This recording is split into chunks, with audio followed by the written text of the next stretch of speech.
And what we are seeing on our streets here is an emboldened far right.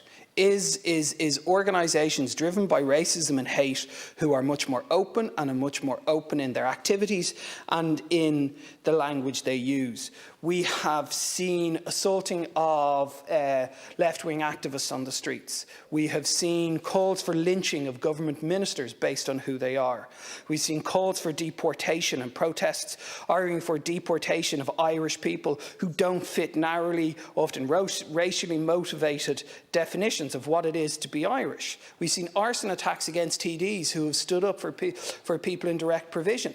None of this is acceptable, and yet it continues with this emboldened far right. We've seen an exploitation of COVID and the lockdown, using people's genuine fears and concerns and exploiting them to continue to build a hate far-right organisation and organisations in this country. We've seen the Institute for Strategic Dialogue talking about the far-right building layers of lies using Telegram and other platforms. The INAR have spoken about the Irish far-right fake news industry adding to racism in this country.